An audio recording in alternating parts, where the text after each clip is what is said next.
انسان جذبات اور احساس رکھنے والا دل رکھتا ہے. جب مل جل کر رہتا ہے تو کبھی اسے خوشی ملتی ہے، کبھی اسے نفرت ملتی ہے،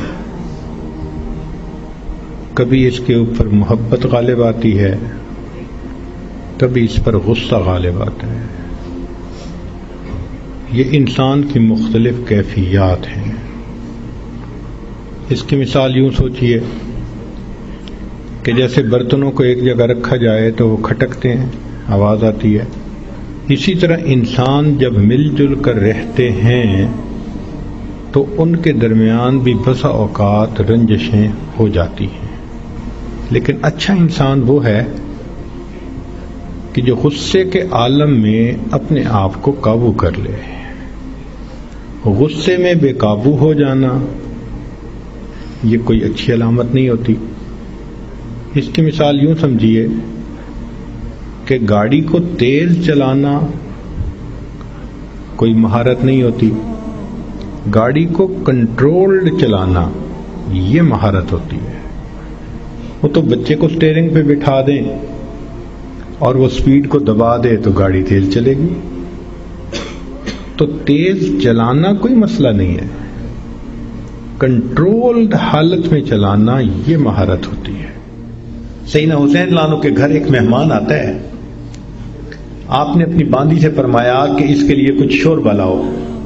جیسے آج کل ہم چائے پیتے ہیں تو عربوں کے زمانے میں گھروں میں شوربہ ہوتا تھا تو بس گرم کر کے وہ دے دیا کرتے تھے. باندی گئی اور اس نے گرم گرم پیالہ، گرم گرم شوربے کا پیالہ بھرا اور لے کے آنے لگی. جب کمرے میں داخل ہونے لگی تو وہ کہیں دیکھ رہی تھی اور پاؤں جو کہیں اٹکا تو سارا کا سارا گرم شوربہ سیدنا حسین لانو کے اوپر آ کر گر گیا. اب ذرا اندازہ لگائیں کہ بوائلنگ واٹر اگر گرے جسم پر تو کتنی تکلیف ہوتی ہے. تو سیدنا حسین لانو کو بہت غصہ آیا کہ اتنی بے دھیانی. آپ نے غصے کے حالت میں اس عورت کی طرف دیکھا. وہ بھی اسی گھر کی تربیت یافتہ تھی، جانتی تھی کہ ان حضرات کا قرآن پہ عمل کیسا ہے. تو وہ کہنے لگی والکاظمین الغیظ، غصے کو پی جانے والے. سیدنا حسین اللہ نے فرمایا اچھا میں نے اپنے غصے کو پی لیا. وہ کہنے لگی والعافین عن الناس، انسانوں کو معاف کر دینے والے. فرمایا اچھا میں نے بھی تمہیں معاف کر دیا. اس نے کہا واللہ یحب المحسنین، اللہ نیکوکاروں سے محبت کرتے ہیں. فرمان لے کے جاؤ میں نے تمہیں اللہ کے راستے میں آزاد کر دیا. ایسا قرآن مجید کی آیتوں پہ عمل تھا ان کا. نبی علیہ الصلوۃ والسلام نے ارشاد فرمایا کہ جو شخص دنیا میں دوسروں کی غلطی کو جتنا جلدی معاف کرنے والا ہوگا، اللہ قیامت کے دن اس کی غلطیوں کو اتنا جلدی معاف فرما دیں گے.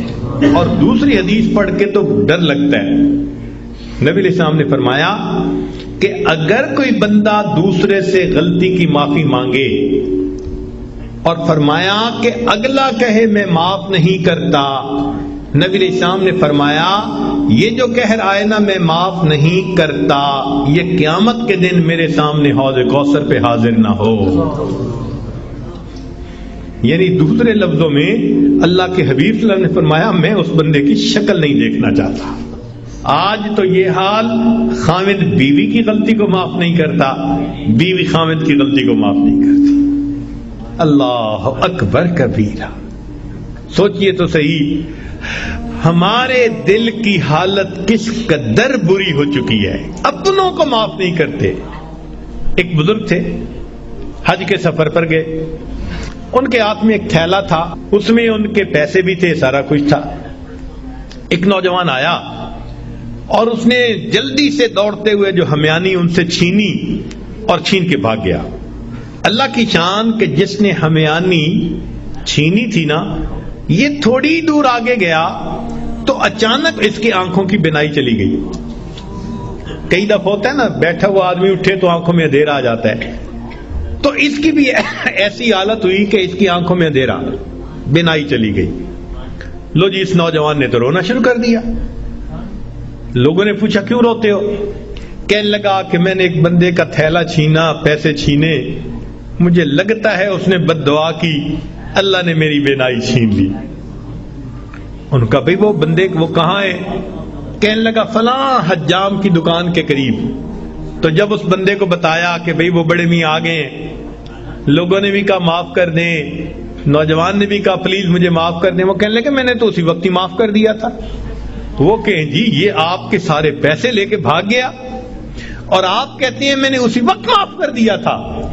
وہ کہنے لگے ہاں مجھے خیال آیا تھا جس کی وجہ سے میں نے اسی وقت معاف کر دیا تھا.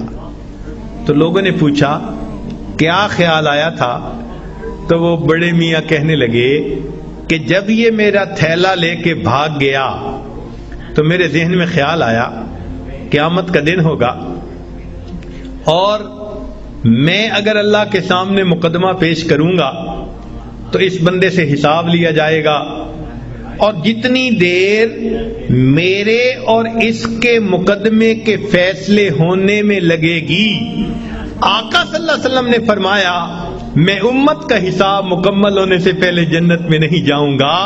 تو خیال آیا کہ جتنی دیر میرے مقدمے میں لگے گی میری وجہ سے میرے آقا صلی اللہ علیہ وسلم کو جنت میں جانے میں دیر لگے گی، میں نے معاف کر دیا، نہ مقدمہ پیش ہوگا نہ میری وجہ سے میرے آقا کو دیر لگے گی. آج ہماری اگر یہ سوچ بن جائے تو ہم ہر ایک کو معاف نہ کر دیں کہ ہماری وجہ سے تو ہمارے آقا کو دیر نہ لگے نا جنت میں جانے میں.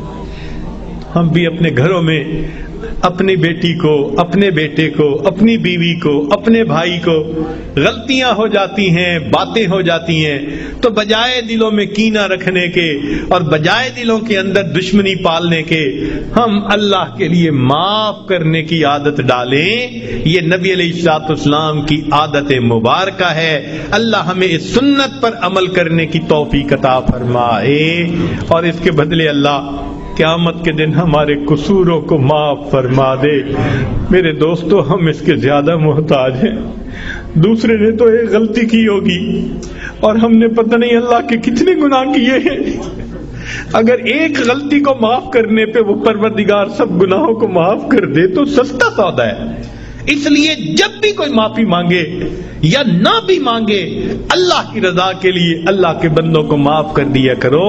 اللہ تعالی ہمیں اس صفت کے ساتھ بقیہ زندگی گزارنے کی توفیق عطا فرمائے.